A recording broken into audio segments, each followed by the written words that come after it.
నమస్తే. ప్రొఫెసర్ నాగేశ్వర్ పవన్ కళ్యాణ్ గారి మీద, నాదెళ్ల మనోహర్ మీద ఈ మధ్యకాలంలో చేసినటువంటి వ్యాఖ్యలు రాష్ట్ర వ్యాపితంగా చర్చనీయాంశమయ్యాయి, వివాదాస్పదమయ్యాయి. ఒక విధంగా చెప్పాలంటే పెద్ద గందరగోళాన్ని సృష్టించాయి. కూటమికి చెందినటువంటి ప్రధానమైన వ్యక్తులు దీన్ని తీవ్రంగా ఖండిస్తూ ప్రొఫెసర్ నాగేశ్వర్ మీద విరుచుకుపడేటటువంటి కార్యక్రమం చేస్తున్నారు.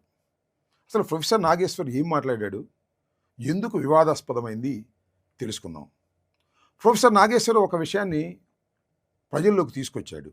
అదేమిటంటే, నాదెళ్ల మనోహరు పవన్ కళ్యాణ్ గారు చంద్రబాబు నాయుడు గారి తరపున వెళ్ళి దేశ హోంమంత్రి అమిత్ షా గారి దగ్గర జగన్మోహన్ రెడ్డి గారిని అరెస్ట్ చేసి లోపల వేయాలి అని రిక్వెస్ట్ చేశారని, దానికి హోంమంత్రి గారు తిరస్కరిస్తూ వీరికి జ్ఞానోదయం అయ్యే విధంగా కొన్ని మాటలు చెప్పారని, ఆ మాటలు ఏమిటాయంటే, తాత్కాలికంగా మిత్రులు ఉంటారు, సుదీర్ఘకాలం మిత్రులు ఉంటారు.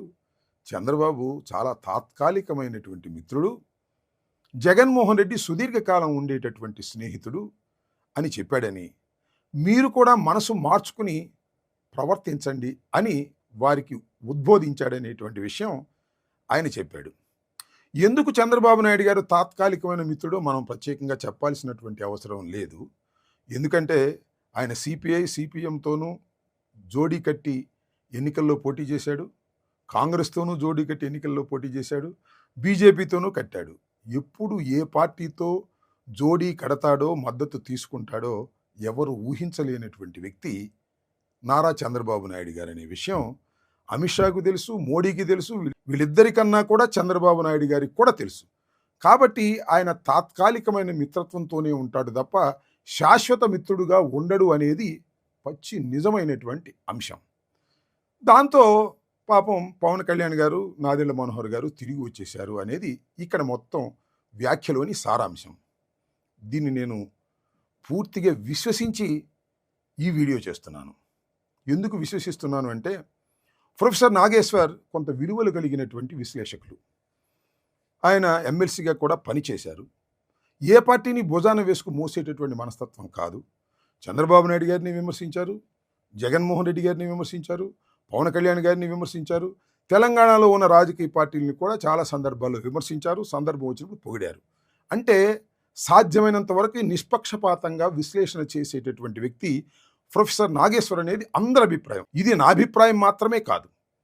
అలాంటి ప్రొఫెసర్ నాగేశ్వర్ ఒక విషయాన్ని చెప్పాడు అంటే దానికి సోర్స్ లేకుండా చెప్పాడని నేను అనుకోవటం లేదు. మళ్ళా తిరిగి ప్రొఫెసర్ నాగేశ్వర్ గారు నేను చెప్పింది అబద్ధము అని చెప్పేంత వరకు ఇది నిజమేనని విశ్వసిస్తూ ఉన్నాను.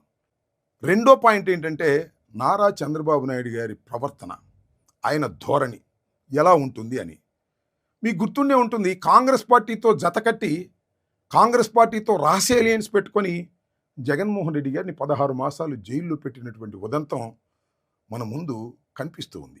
అదేవిధంగా భారతీయ జనతా పార్టీని కూడా జగన్మోహన్ రెడ్డి గారిని లోపలేయమని పలుమార్లు రిక్వెస్ట్ చేసినటువంటి సందర్భాలు కూడా ఉన్నాయి. 2014 నుంచి 2019 వరకు ఆయన ముఖ్యమంత్రిగా ఉన్నప్పుడు ఢిల్లీ వెళ్ళి రాష్ట్ర అభివృద్ధి కన్నా కూడా జగన్మోహన్ రెడ్డి గారిని లోపల వేయాలి, ఆయన్ని బంధించాలని కోరాడు అనే అంశం ఎవరు చెప్పారో అని మీకు గుర్తుండే ఉంటుంది. కన్నా లక్ష్మీనారాయణ గారు ఈ రోజున తెలుగుదేశం పార్టీలో శాసనసభ్యులుగా ఉన్నారు. ఆ రోజున భారతీయ జనతా పార్టీ రాష్ట్ర అధ్యక్షుడిగా ఉండి బహిరంగంగా చెప్పినటువంటి అంశాన్ని ఇక్కడ మనం గుర్తుపెట్టుకోవాలి.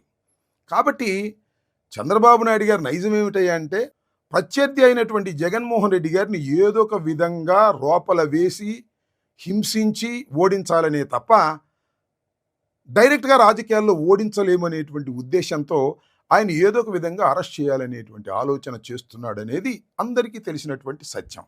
ఇంకో అంశం ఏంటంటే, లిక్కర్ కేసులో అంతిమ లబ్ధిదారు ఎవరు, జగన్మోహన్ రెడ్డి గారు అని సాక్షాత్తు చంద్రబాబు నాయుడు గారి వర్గమే తీవ్రమైన ప్రచారం చేసింది. అంటే ఈ లిక్కర్ కేసులో ఖచ్చితంగా జగన్మోహన్ రెడ్డి గారిని అరెస్ట్ చేయబోతున్నారనేటువంటి సూచనలు విరివిగా ఇచ్చారు. కానీ అరెస్ట్ చేయలేకపోయారు. అది వేరే అంశం. తర్వాత అరెస్ట్ చేస్తారేమో వేచి చూద్దాం, ఈ ప్రయత్నాలు జరుగుతూ ఉన్నాయి కాబట్టి. ఇంకా మూడో అంశం ఏమిటంటే, చంద్రబాబు నాయుడు గారు రాజనీతి చాలా గొప్పది. ఆయన డైరెక్ట్గా వెళ్ళి అమిత్ షాని అడిగితే తిరస్కరిస్తారు కాబట్టి, ఇలాంటి అనుభవం పూర్వం కూడా ఉంది కాబట్టి, అమిత్ షాతోనూ మోడీతోనూ తనకన్నా ఎక్కువ సన్నిహిత్యం కలిగినటువంటి పవన్ కళ్యాణ్ గారు వెళ్ళి అడిగితే పని జరుగుతుందని ఆయన్ని పురమాయించి పంపించినటువంటి సందర్భం అని నేను అనుకుంటున్నాను. పాపం చంద్రబాబు నాయుడు గారు పంపిస్తే పవన్ కళ్యాణ్ గారు వెళ్తాడు, వెళ్ళడని అనుకుంటున్నారా? ఖచ్చితంగా వెళ్తాడు. ఎందుకంటే చంద్రబాబు నాయుడు గారు చాలా రాజకీయాలు తెలిసినటువంటి వ్యక్తి, పవన్ కళ్యాణ్ గారు రాజకీయాలు తెలియనటువంటి వ్యక్తి, ఒక విధంగా రాజకీయ అమాయకుడు. అందువల్లనే ఈయన పావులాగా ఉపయోగించుకొని అక్కడ పని చేసుకోవాలని ప్రయత్నం చేశాడు. వీళ్ళు వెళ్ళుంటారు, అడిగుంటారు, వాళ్ళు తిరస్కరించుంటారు, కాముగా వచ్చేసి ఉంటారు.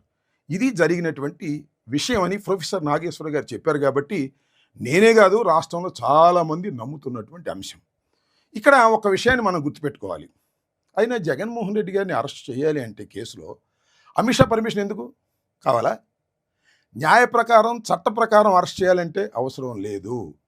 న్యాయ ప్రకారం చట్ట ప్రకారం కాదు, రాజకీయంగా అరెస్ట్ చేయాలనేటువంటి కక్షతో ఉన్నాడు కాబట్టి కేంద్ర ప్రభుత్వంలో ఉన్నటువంటి ప్రభుత్వాన్ని ఒప్పించాలని ప్రయత్నం చేశారు. ఇక్కడ ఇంకొక విషయాన్ని కూడా మీకు గుర్తు చేస్తా. జగన్మోహన్ రెడ్డి గారు ప్రభుత్వం చంద్రబాబు నాయుడు గారిని కూడా అరెస్ట్ చేసి 53 రోజులు జైల్లో పెట్టారు. అప్పుడు ఏమైనా అమిత్ షా పర్మిషన్ తీసుకున్నారా? చట్టం తన పని తాను చేసుకుపోయింది. అంటే న్యాయపరంగా అరెస్ట్ చేసేటటువంటి కార్యక్రమం వేరు, రాజకీయంగా అరెస్ట్ చేసేటటువంటి కార్యక్రమం వేరు అనే విషయాన్ని మనం ఇక్కడ గమనించాలి. ఏదో ఒక విధంగా రాజకీయంగా జగన్మోహన్ రెడ్డి గారిని అరెస్ట్ చేసి జైల్లో పెట్టి కక్ష తీర్చుకొని పార్టీని దెబ్బతీయాలనేటువంటి ప్రయత్నం చేస్తున్నటువంటి వ్యక్తి నారా చంద్రబాబు నాయుడు గారు. వారికి పావులాగా ఉపయోగపడుతున్నటువంటి అమాయక చక్రవర్తి పవన్ కళ్యాణ్ గారు అనే విషయాన్ని మనం ఇక్కడ గమనించాలని ఈ సందర్భంగా నేను చెప్పదలుచుకున్నాను. కుట్రలకి, కుతంత్రాలకి, అరెస్టులు చేయించడానికి పెట్టింది పేరు నారా చంద్రబాబు నాయుడు గారు.